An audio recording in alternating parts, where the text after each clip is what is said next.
We're volunteering. I have a card, so we're going to make sure. Cool. I'll call the meeting back to order. We just finished item number 5, report. I don't believe we have any public hearings tonight. Is that right? We have no items under old business, so we'll proceed to new business. Item number A, waiver of penalty fees for Lloyd Enterprise. Mr. Barnett. This was brought to City Council workshop, I believe, 2 workshops ago, and it was, you had asked to move it forward. There was a dispute over the amount because when finance was going over the amount, we back-charged, and we shouldn't have back-charged because we weren't able to back-charge anybody else in the city for after the audit, and we went back for 2 years.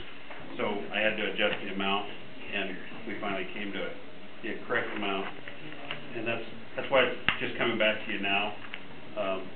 But the recommendation is that we go ahead and they have an approved pond. I've inspected it. I've gone over with AHBL the pond, and so we've adjusted the rate. They're willing to pay this bill within 30 days. They've guaranteed me that, and that's also in the resolution in this. We have a representative here tonight that can also talk about this too if you have any questions from her. So it's our recommendation that this be approved. Are there questions of staff before we get to a motion? Are there questions? I have one. So the amount that's being recommended to waive here is the portion of the bill that the city incorrectly billed? Correct, and penalties. Penalties associated with that portion, or penalties with the across whole the entire bill? With the whole bill. Penalties for the whole entire bill, for the whole amount for that term. So what's as I look at the staff report, I see the current bill is call it $25,000. Right. And after corrections and waiving penalties and adjusting for an approved stormwater pond, the balance to call it $8,305. Correct. Pretty big adjustment. There is. Is most of the penalties being waived because of the city's incorrect billing? Because I guess let me just say what I'm trying to figure out. I don't mind waiving the penalties for an incorrect billing part, but I usually don't like waiving the penalties for any just simple late payments or whatever reason was not the fault of the city. I understand that. Is there a way to quantify the difference there? I'd have to go back through my numbers, and I don't have those numbers. Okay. Unfortunately, I didn't bring those numbers with me. Actually, Sounds like somebody Tricia might have them over there. So, but I mean, that's up to the council as to what they want to do with that. This was just what was recommended. Councilor Putnam? Oh, sure. Councilor Hulsey? As I recall, when that pond was built, it was built by a renter. The renter moved the top of the property once that the rates were dramatically raised. And then Lloyd Enterprise was the owner, is the owner, so it reverted back to them, and we ended up putting the charges on Lloyd rather than what it belonged on the previous renter. Other questions of staff?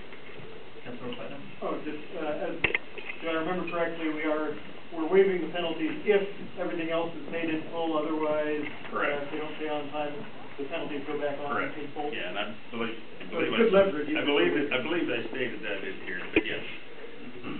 Yes, that's the way it works. I think it would be appropriate to have a motion on the floor at this time, and I must recuse myself, so I can't make a motion either. Okay.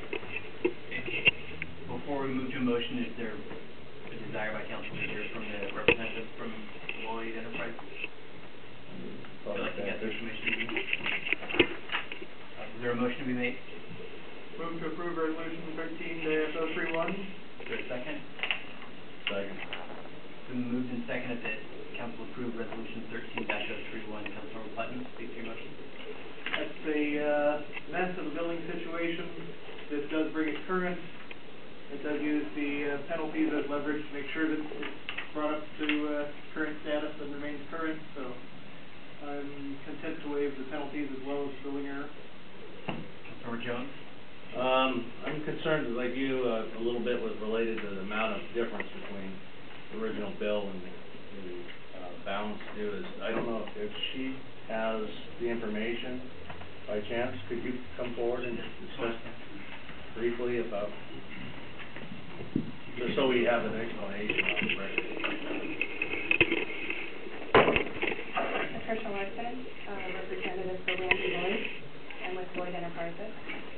Actually, I did ask for a breakdown of it because I was, trying to figure out how this all went together as well. The penalties went up pretty quick. It was, I think, about $1,500 a month, and so that accounts for a good portion of it. The penalties, at least at the last breakdown I had, was $11,460.65, and then the correction in the billing was $5,535. So I'm not sure if that answers your question. The other thing that had happened, we had been working on this for a while. A colleague of mine had been working on it with the previous public works director, and then it I think things happened at the city where things kind of got pushed by the wayside, and then my colleague, actually, he moved on to a new company last year, and then I took it over. So, and I've been working on this since October. Any other questions? Thank you. Thank you. Any remaining comments, Councilor Jones? Further council remarks? Comments from the audience? Councilmember Hulsey, did you want to recuse yourself? I would wish to recuse myself as the White family, our past customer, and that might be construed as conflict of interest. Okay. Question before the council is a motion by Councilmember Putnam, seconded by Councilmember Jones to approve Resolution 13-031. Roll call, council, please.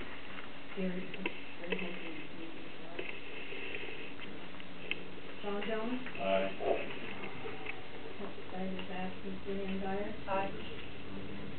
James McMahon? Aye. Josh Putnam? Aye. And Ken Wapner. Motion carried. Did you vote? Motion carried. Item B, King County Solid Waste Interlocal Agreement. Actually, all this is just a letter stating that when the agreement comes out, it's an intent letter, is all we're dealing with tonight. It's just, we just need council's approval to get it signed. It's just an intent letter for the ILA that was discussed at last week's workshop. Are there questions of staff? Is there a motion? Oh, Councilmember Hulsey. Is that going to tie us in forever on, for instance, if we wanted to, at some point in the future, put garbage collection for both counties, which our city should, up for bids, would that interfere with anything going to Chris County? Well, the current one doesn't. The way the current one, our current interlocal with them is set up, it does not. And they would obviously like it to all go to King County, but we are in a unique situation, so they said they're willing to work with us. Obviously, that will be shown in the interlocal with us. It'll have to be a separate item for the setup. Other questions? I'll point out on the ILA itself, the first sentence is we're requesting a non-binding statement. So we can change our minds, right? Correct. And we don't need some high standard to change our mind. We can just change our mind because we changed it. Okay. Is there a motion to be made? I move to approve the ILA for King County Solid Waste. Second. It's been moved and seconded that the council approve signing of the ILA as presented. Councilmember Hulsey. Just move it forward since it's non-binding. Councilmember Jones? No additional comments? Remarks from council? Comments from the audience? Motion before the council is a motion by Councilmember Hulsey, second by Councilmember Jones, that the council approve the signing of the non-binding interlocal agreement with King County Solid Waste. I believe this is just a motion that can be in verbal. Verbal vote. All those in favor? favor, please say aye. Aye. Those opposed, say nay. The motion carries. Next is item C, licensing ordinance for religious, charitable, or benevolent societies or organizations. Councilmember Hulsey. Yes, in most cities, or not most, but in many cities, a license is required for the nonprofit organization, which is a business license, and permits that nonprofit to do business within the city limits. There's normally a nominal fee of $10 for processing, so it's not like it's going to break any profit, but it also allows the city then to ensure that they're in compliance with state and federal regulations prior to issuing of the license. Any questions of Councilmember Hulsey? Is there a motion to be made? I move to approve ordinance number, what we get? It's for 2013-1845. 2013-1845. Is there a second? Second. It's been moved and seconded that council approve ordinance 2013-1845. Councilmember Hulsey. As I said before, this allows us to ensure that the nonprofits are also in compliance with state and federal regulations, and they're reporting their income appropriately to IRS and making the appropriate reports to the Secretary of State. Councilmember Jones. Additional comment? Remarks from council. I have some. I look at section 4 on the effective date, and I believe that the business license renewal schedule, Betty, put your other hat on, if you recall off the top of your head, is a renewal according to the calendar year. Is that right? We do business license renewals on the calendar year. And I see that the effective date of it takes effect 5 days after its publication. And I'm wondering if we don't want to delay the effective date until January 1, 2014 to give an education period for the affected organization and allow them to marry up with the existing cycle. I'm not sure that that would be appropriate. We could prorate the remainder of the year, the $10 fee. But I think that the sooner we have all of our nonprofits in compliance, then I think that it would be beneficial to all the citizens. Councilmember Geyer. Well, aren't we in the middle of switching over software program too for all the business licenses and stuff? And when does that take effect?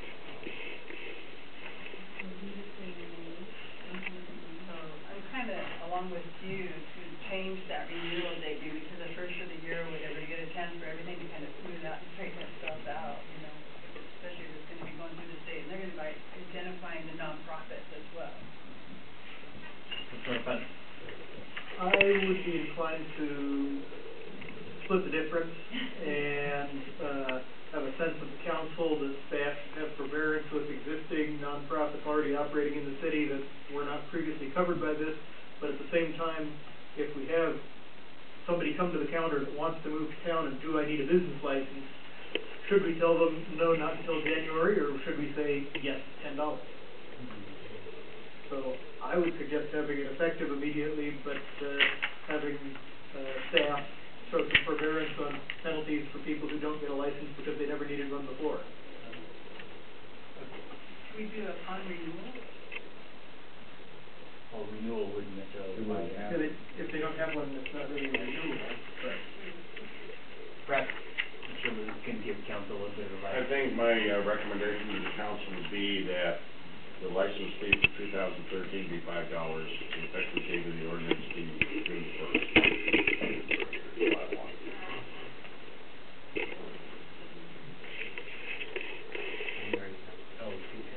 July 1st. As a recommendation, any motions? I move to amend it to that effect, that it be effective July 1.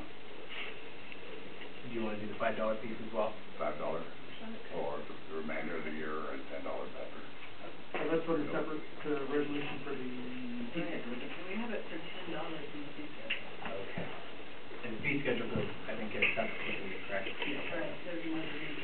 So I think Councilmember Hulsey has moved to amend section 4 so that the ordinance shall be in full force and take effective on July 1, 2013. Is that correct? That's correct. Is there a second to the motion?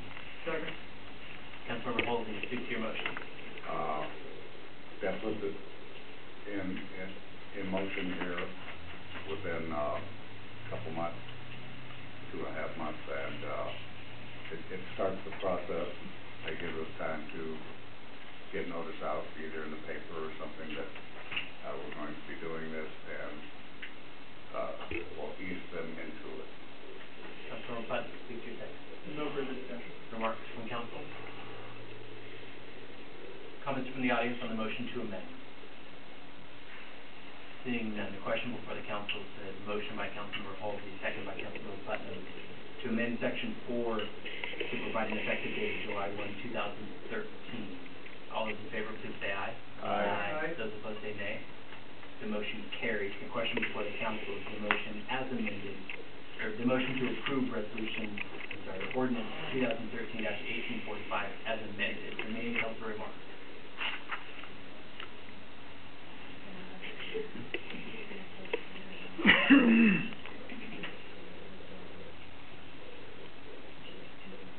On the fee part?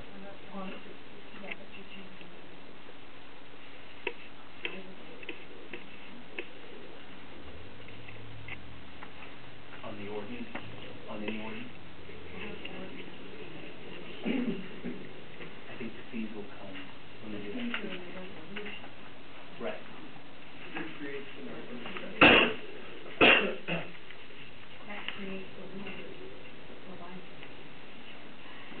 So the side conversation is that council traditionally does 2 readings for such ordinances.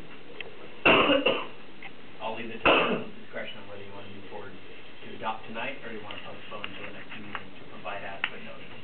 Move to postpone to the next meeting.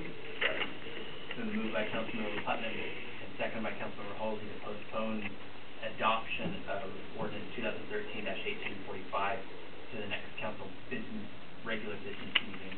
Councilmember Putnam? That'll give us an opportunity to have a second reading. We've already got the motion before us, so we just postpone it, or we have to let it fail and then bring it back again. It's simpler to just postpone it. I'm trying to decide.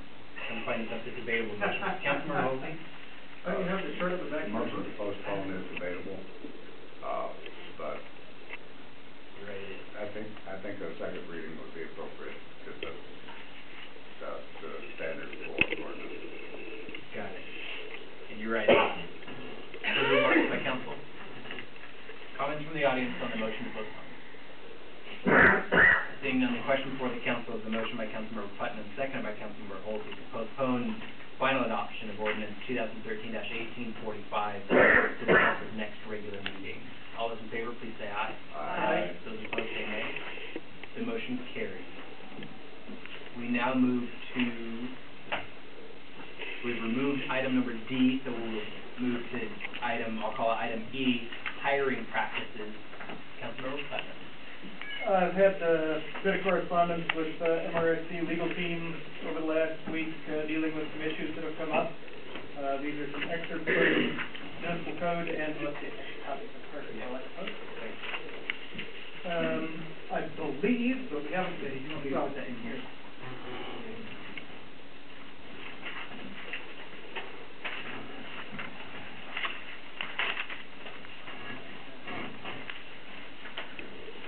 Oh, let's see, that's the wrong one. Oh, that's my next one. Can I find my first one here? Oh, here's two copies of that one, is that? Let me make sure. Oh, yeah, that is the right one, sorry. Okay. So you want this down to the audience table? Those are for members of council. Betty, I've got one for your file. A resolution that I would like to propose. By way of background, the city does have proper procedures for hiring people. A couple of PMC requirements that any position shall at a minimum be posted within City Hall within 5 consecutive working days prior to the last date for filing applications, and be published at least once in the city's official newspaper 5 or more working days prior to the last date for filing applications. Applications for employment shall not be accepted unless a vacancy exists or the city is aware that a vacancy will exist and notice that the vacant position has been advertised. According to multiple media reports, the mayor has stated that he made an employment offer to a person for a position that does not exist in the budget, has not been authorized by council, and to the best of my knowledge was not advertised as an opening. The mayor has chosen not to inform council anything about that process, and has also chosen not to inform council about the apparent withdrawal of the acceptance of that employment offer. Nonetheless, MRSC suggests that to keep the city, to minimize city liability, the council should pass a resolution stating that the mayor was without authority to hire a person for this position, and why that is the case, and also directing that person not to perform any work for the city or to cease doing so if it's already started. And now I give away every copy. That's the right one, sorry. There we go. So, whereas the mayor of the city of Pacific has informed multiple media outlets that he has made an employment offer for a position not authorized or budgeted by the city council of the city of Pacific, and whereas the city council has received no notice from the mayor of any such offer of employment, and whereas the city council has received no proposed ordinance to authorize such a position or to amend the city budget to fund such a position, and whereas the mayor has no legal authority to hire a person for a position that council has not established by ordinance and has not provided for in the city budget, and whereas the city council desires to avoid city financial liability for any wages of any unauthorized worker and to avoid civil or criminal liability for the actions of any unauthorized worker, now therefore the city council hereby resolves that 1, the city council urges all city staff to refrain from offering to any person employment with the city for any position that the city council has not established by ordinance and has not provided for in the city budget. 2, the city council reminds all city staff that the cost of any work provided to the city by a person purportedly employed in a position that council has not established and has not funded may be a personal liability of the person purporting to offer such employment. 3, the city council urges any person who believes that he or she has received an offer of employment from the city of Pacific to verify in writing that the offer is for a position that the council has established by ordinance and has provided for in the budget. So in other words, we are going on the record that you cannot hire for positions that do not exist. You cannot hire for positions that do not have payroll. If you do so, you may be personally liable for the cost of doing so. And anyone who receives an employment offer from the city should verify that it's a bona fide employment offer. Other questions for Councilor Putnam? I have a question for Betty. What was the resolution number be? 2013-032. 032. Did you make a motion, Councilmember Putnam? Oh, yes, that was intended to be a motion to, Then I second that motion to, for the resolution of the city for, resolution number 2013-032 to, reiterate the position of the city. Councilmember Putnam has moved in lengthy motion, and Councilmember Hulsey has seconded to approve what we will now refer to as Resolution 2013-032. Councilmember Putnam, speak to your motion. if this were solely about the supposed interim public safety director, I would say it's now moot. But this is not the first time that the mayor has made an employment offer to someone for a position that does not exist. This is not the first time we've had this conversation. MRSC's legal research team recommends that we go ahead with such a motion just to reiterate that it's our policy that we do not employ people who we cannot legally employ. Councilmember Hulsey, speak to your second. I agree with all that. Further remarks from council? Councilmember Geyer. question for the city attorney, based on things that have happened in the past as far as people being hired for positions, then you end up having to pay them anyway. Is this gonna solve us from having to pay them anyway, because if they perform work for the city, you still owe them funds regardless? Actually, if you look on page 2 of the MRSC, legal opinions that, that's the one that you just heard. Let's see, the indented paragraph there, there is precedent on this, that if someone does work for the city under a contract, even if that contract was void, the city still has to pay for it. However, we can then, proceed for, compensation against whoever authorized the, void contract, if it's reasonable to do so. Okay, thank you. Does that answer your question? Yes. Do you concur? Correct. What this says is, under quantum merit, meaning the reasonable value of the services rendered, we have to provide for them. But in cases where it's clear, after the passage of the resolution, then they'll probably still come after the city, then the individual that caused the difficulty would be personally liable. Before we get to you, I want to ask if there was a comment by Councilmember Jones. Okay, Councilmember Hulsey. In most cases, the employee that would accept the position is doing so in good faith. The city therefore would owe those wages. However, the resolution allows us to the city to be recompensated for that by the person authorizing the illegal hire. Further remarks by council? I have one. On the the first two now therefore sections, if I wasn't chairing the meeting tonight, I'd feel more comfortable making a motion to amend those, rather than urging city staff in the first two therefore. I would perhaps suggest that the council urge in the first one and remind in the second one to the mayor, and perhaps we add a fourth therefore and encourage the mayor to communicate such resolution to all of the mayor's employees who have authority for hiring. I think it's most appropriate that we communicate to the mayor, not, especially in this fashion, to the mayor's staff. If I wasn't chairing, I'd make a motion, but. That sounds like a reasonable amendment to me, I'll make that myself.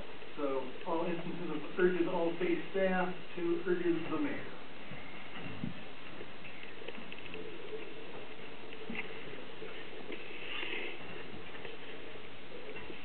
Councilmember Putnam has moved, and did you also want to do that item 4, encourage the mayor to communicate the contents of this resolution to city staff authorized to make hiring decisions? Yes.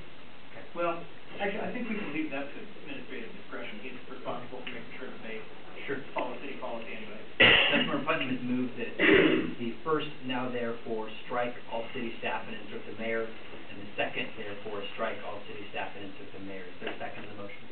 I second the motion. Councilmember Hulsey seconds the motion. Councilmember Putnam to speak to your motion. I think you're right. Thanks for the suggestion. Thank you. Councilmember Hulsey, speak to your second. I think you're right, but I'd also like to see that we include both the mayor and city staff, because it's like General Bradley said during World War II, Congress makes a man of Bradley, or a general, but the Signal Corps makes him a commander. If you don't communicate, they aren't going to get the word, so let's ensure they get the word. Okay. Further remarks? Comments from the audience on the motion to amend? Dwayne, come on up. Oh.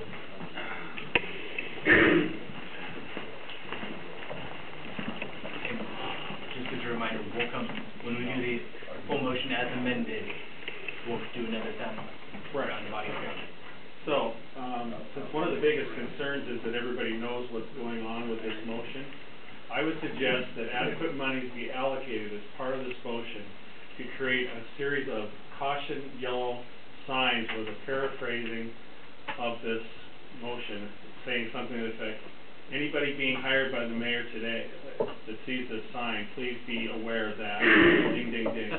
post a sign on the mayor's door, post a sign on any doors entering this building, and a big sign out in front on the corner that anybody driving by will see this, because he seems to think he can just do whatever he damn well pleases in the city, as far as hiring people. Obviously, he doesn't care, so at least we can warn people, and you can say, Mayor, put this out there to this piece of paper. You know he's probably not gonna do that. So I would suggest that somehow we get some big signs made and put them wherever, on his door, right over here, and every door on this building, and a big sign out front to get the point across to him. Councilmember Hulsey, I may regret it, but go ahead. In theory, it's a good idea, except the mayor has the authority to order the public works crew to take it down. Okay? Then we'll go put them back up and keep making them work. He doesn't seem to care how much money we spend, right? So I understand what you're saying. I don't know, maybe I'm waving at windmills, like some people would say around this city. But I'll be willing to make a sign up and put it up there, but I guess I can't, right? We'll just put up signs in the city hall. But anyway, that's my suggestion. Thank you. Thank you. Further audience remarks?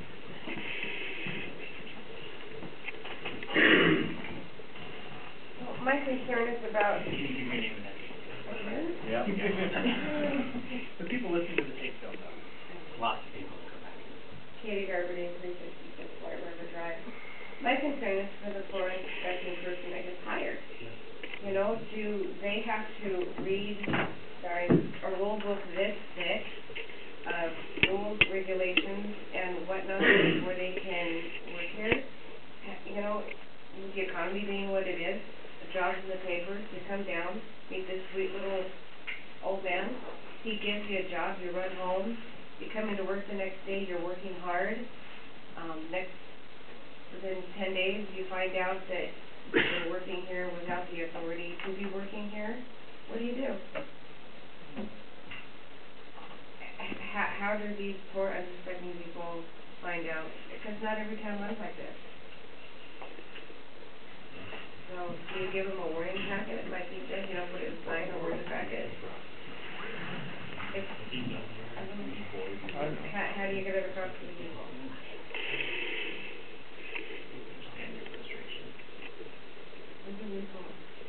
Hurry back. Thank you. Further remarks? Come on.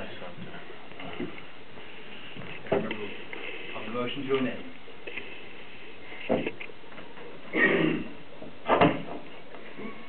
Stacy Jackson, 614 Spokane Avenue South.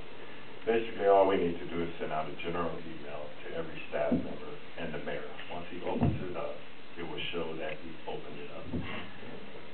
Naturally, he's going to say he didn't read it, but that's all fine because he did read it. Second of all, anyone that's been watching the news understands if they come down here for a job, it's only temporary, it's 24 hours or 72 hours. So we really don't have to worry about that. But we need to put something in place to protect us because it's going to happen again. He's going to hire someone, they're going to be gone in 2 days, and then they're going to come back and try to file a lawsuit. So we need to protect ourselves because we're not done with this yet. So just put out a general email. That's all you need to do, and that'll solve that little situation. Thank you. Thank you. Further remarks? Any remaining council remarks? The motion before the council is the motion by Councilmember Putnam and seconded by Councilmember Hulsey to amend Resolution 2013-032 to strike all city staff and insert the mayor in the first two therefores. All those in favor, please say aye. Aye. Opposed, say nay. The motion carries. The motion before the council now is the motion by Councilmember Putnam, seconded by Councilmember Hulsey, to adopt Resolution 2013-032 as amended. Remaining council remarks. Comments from the audience.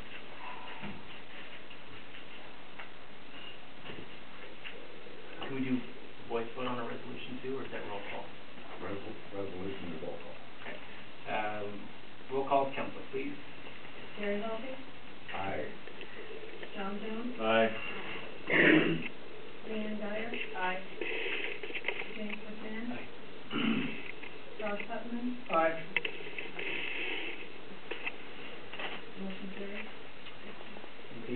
Next, we'll move to item F, investigator